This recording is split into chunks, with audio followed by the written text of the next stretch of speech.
She's unstable. She's been unstable since the day she married my son. And frankly, the court should know that before she gets anywhere near those assets. That was my mother-in-law, speaking to my ex-husband's lawyer, in a hallway outside a family courtroom in Mississauga, not even bothering to lower her voice. I was standing 6 feet away. She looked right at me when she finished, held eye contact for exactly 2 seconds, then turned back to the lawyer and said, "We're ready whenever you are." I didn't say a word. I just sat down on the bench outside the courtroom, opened my phone, and texted my assistant to confirm that morning's wire transfer had cleared. It had. I put my phone away and waited. I need to back up because none of this makes sense unless you understand what the 4 years before that hallway looked like. I married Trent when I was 26. He was 31, charming in that particular way that reads as confidence until you're already in it, and you realize what you mistook for confidence was just a complete inability to hear the word no. His parents, his mother especially, had built their identity around him. He was the only son, the one who was going to take over his father's landscaping business, expand it, make it something. When Trent and I got together, I was a junior analyst at a mid-size asset management firm in Toronto. His mother decided within our first dinner together that I was, in her words, a nice girl, but very career-focused.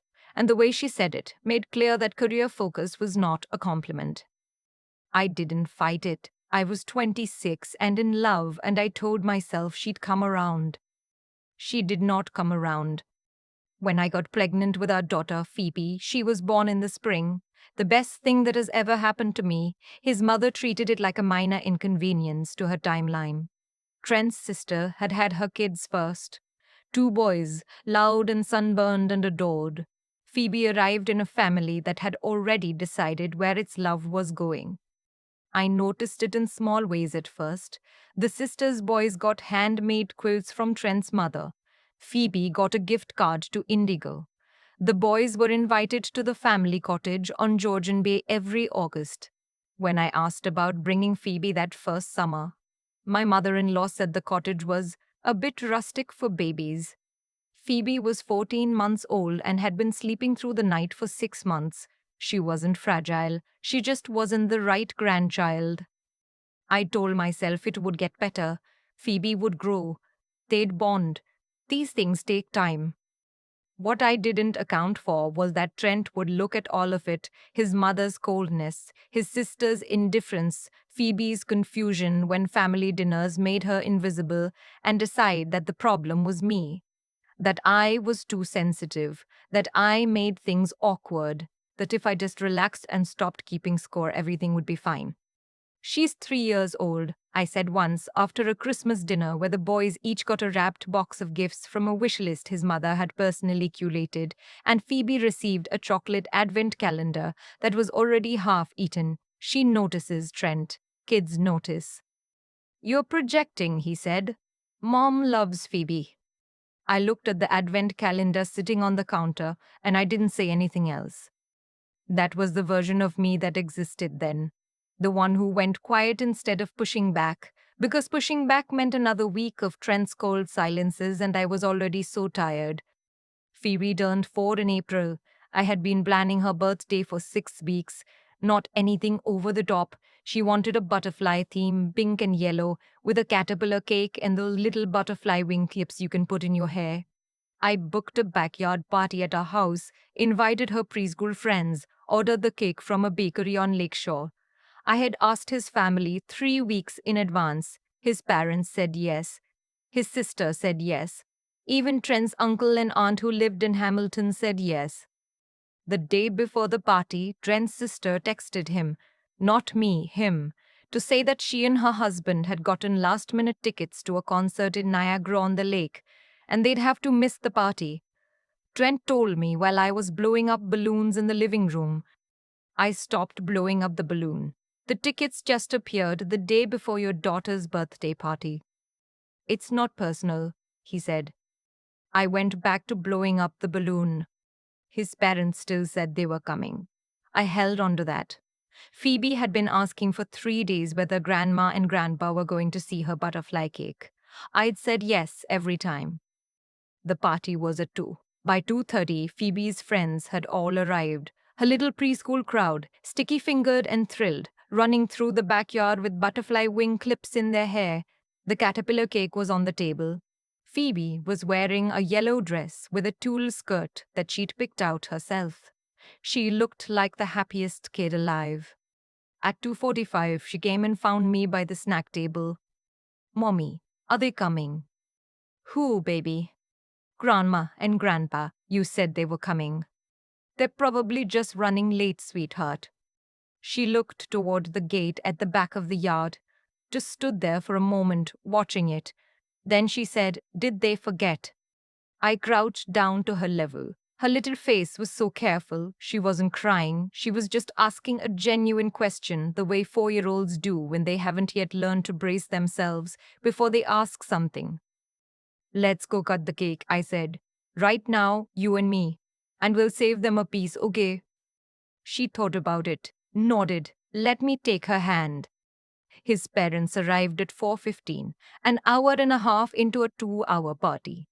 His mother walked in holding a small gift bag, looked around at the winding down chaos of a children's party in its final act, and said, "Oh, did we miss the cake? We had bridge club run long." "Bridge club?"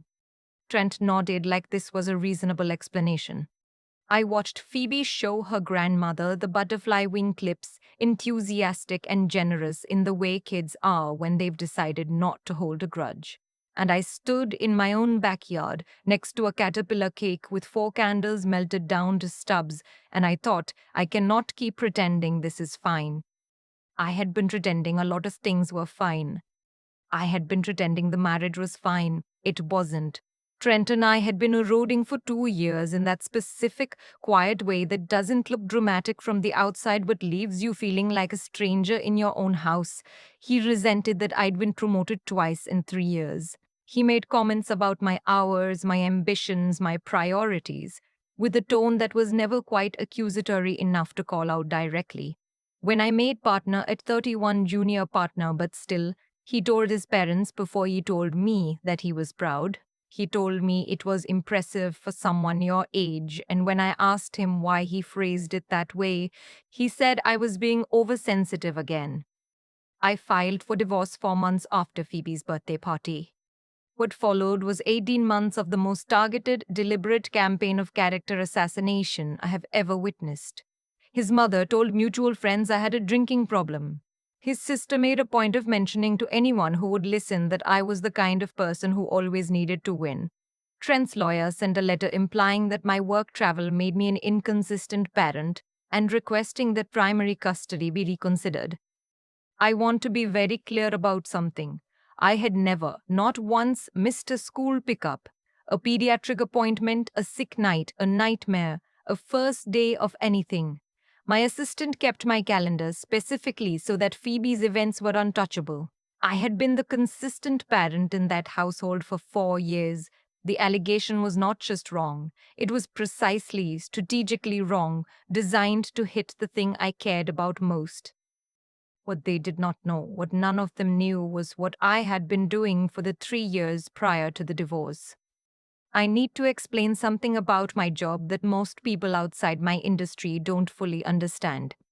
Asset management at the level I was working is not just picking stocks. When you're advising high net worth portfolios, you develop a very specific kind of pattern recognition.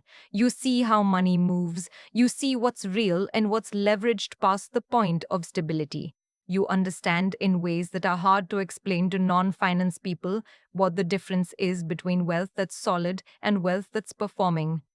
3 years before the divorce, I had started a small side consultancy. It wasn't secret. Trent knew in the vague way he knew about most things that didn't directly involve him, but I had kept it quiet publicly because I was still building it and I didn't want to get ahead of myself. I had 2 clients the first year, then 7. Then, by the time Phoebe turned 4, 14 clients with combined assets under advisory of a little over $90 million. I say this not to impress anyone.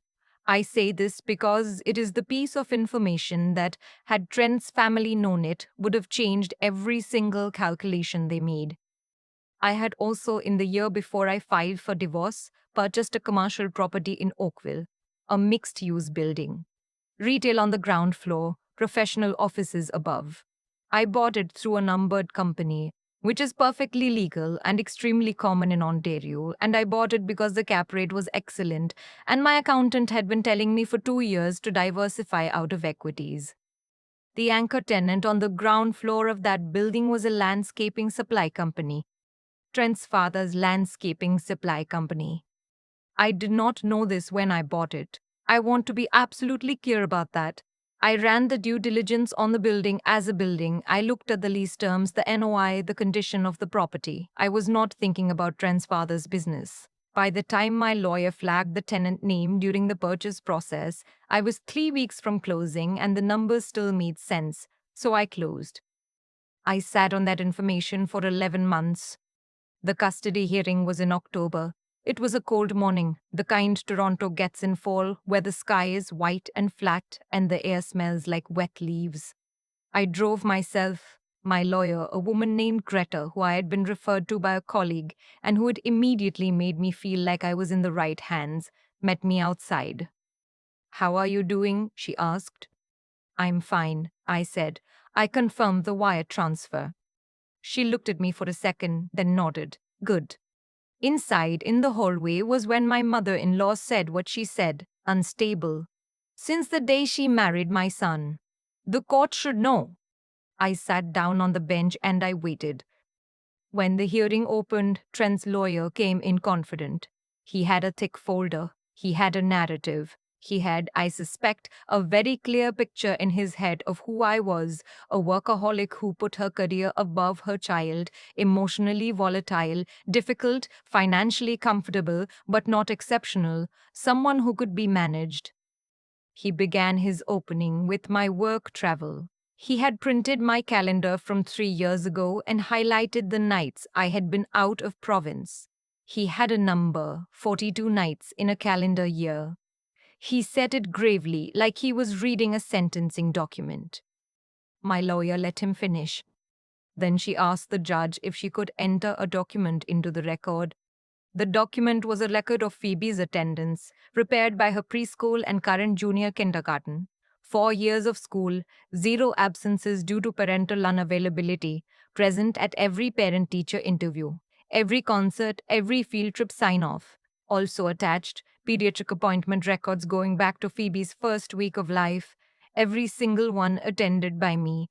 Many of them also attended by Trent, but every single one attended by me.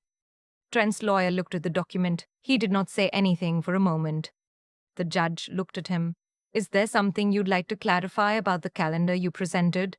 He said the calendar represented a pattern of unavailability. The judge looked at the attendance records. She looked at him again. She did not say it unkindly, but she said it clearly. "Counsel, are you suggesting that a parent who has attended every medical appointment and every school event for 4 years represents a pattern of unavailability? Because I'd like to understand that argument before we continue." He pivoted. He moved to the financial portion of his argument. He proposed that given my income and Trent's declining business revenue, child support and asset division should reflect Trent's current financial situation, including what he characterized as the economic challenges facing the family business. That was when my lawyer asked me a single quiet question. She had her hand over the microphone. "Ready?" "Yes," I said. She entered the second document. The building in Oakville, the commercial property I owned through a numbered company, had a signed lease agreement with the ground floor tenant. That tenant was Trent's father's landscaping supply business. They had been in that space for 11 years. The current lease, which had been renewed 8 months before my divorce filing, had 3 years left on it. The lease contained a standard clause, one that the tenant's previous landlord had included and that I had inherited when I purchased the building. A clause that said in plain language that in the event of any material legal or financial dispute involving the tenant principals, the landlord had the right to review and renegotiate lease terms. A divorce proceeding that named the tenant's son as a party and that involved financial claims touching on the family business that qualified. I had not exercised that clause. I had not threatened to exercise it. I had simply, through my lawyer, made clear that the clause existed, that I was the landlord, and that I had no current plans to take any action. The room was quiet. Trent's lawyer asked to take a brief recess. During the recess, my mother-in-law found me in the hallway. She looked different than she had an hour before. Less certain. "You own our building," she said. "I own a building," I said. "Your husband's business is one of the tenants." "Did you know when you bought it?" "Not initially. I found out during due diligence. The number still made sense, so I closed." She looked at me for a long moment. Then she said quietly, "You could have told us. You could have shown up to your granddaughter's birthday party on time," I said, and I walked back inside. We settled out of court that afternoon.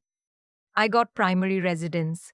Trent got generous access, regular weekends, summer weeks, the kind of arrangement that a 4-year-old can actually understand and rely on, which I wanted for Phoebe regardless of how I felt about her father. Child support was set at the table standard rates. No games, no manipulation of his business revenue.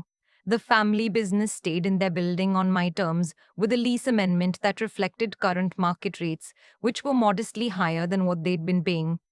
Trent's lawyer shook my lawyer's hand on the way out and didn't make eye contact with me. Trent himself walked past me in the lobby. He stopped for a second. I thought he was going to say something cutting, something that would require me to stay composed in a public space. He said, "I didn't know you'd bought that building." "I know," I said. He left. On the drive home, I called my own mother, who had been the one person throughout this entire 2-year process who had never once suggested I try harder to make it work, who had driven from her house in Guelph every single time I needed backup with Phoebe, who had sat with me in my kitchen at midnight more times than I can count and just let me talk. "It's done," I told her. She didn't say anything for a second. Then she said, "Are you okay?" I thought about it honestly, which I hadn't done in a while. "Yeah," I said, "I think I actually am." "Are you going home to Phoebe?" "Straight there." "Good," she said. "That's where you should be." Phoebe was at my mother's when I got there. I dropped her off the night before so she wouldn't have to be in anyone's care on a hard day. When I walked through the door, she was sitting at my mother's kitchen table doing a craft project that involved an alarming amount of glitter. She looked up. Her face did that thing it does that I will never get tired of, where her whole expression reorganizes itself around the fact that I'm there. "Mommy." I crouched down and hugged her, and she put her glitter-covered hands on both sides of my face, and I did not care at all about the glitter. "Did you have a good day?" she asked me. "I did," I said. "A really good day." She studied me for a second with the particular seriousness of a 4-year-old conducting an assessment. "Okay," she decided. Then she held up her craft project. It was a butterfly, pink and yellow, the same colors as her birthday party. "I made this for you," she said, "for your office." I took it from her with both hands. I held it carefully. "It's going on the wall," I told her, "first thing Monday morning." She seemed satisfied by this. She turned back to the glitter. I sat down at my mother's kitchen table next to my daughter and her catastrophically glittered butterfly, and for the first time in a very long time, I felt like I was exactly where I was supposed to be. The glitter didn't come off my hands for 2 days. I scrubbed at it the night after the hearing, standing at my kitchen sink, and I kept finding new flecks of it. On my wrist, near my elbow, along the edge of my sleeve. Phoebe had pressed both palms against my face like she was holding something precious, and the evidence of that was still on me hours later. I didn't actually mind. I've thought a lot about what that whole chapter of my life was trying to teach me. Not in any grand or cosmic sense. I don't think the universe arranged for me to accidentally purchase my father-in-law's building lease as some kind of poetic correction. I think I made a sound financial decision and it happened to intersect at exactly the right moment with a situation where people had dramatically underestimated me. That's not fate. That's just what happens when you keep doing the right things quietly for long enough. What I know is this: I could have handled everything differently. When my mother in law started the Whisper campaign, I could have fought back the same way, traded rumors, made calls, leveraged what I knew about their business earlier and harder. There were moments, especially in the middle of it, when I wanted to. When Trent's lawyer sent that letter implying I was an absentee parent, I wanted to burn the whole thing down immediately. I didn't, because I kept coming back to Phoebe. Not as a reason to be passive, as a reason to be precise. There's a difference between restraint that comes from fear and restraint that comes from knowing exactly what you're doing. I had to learn that difference in real time.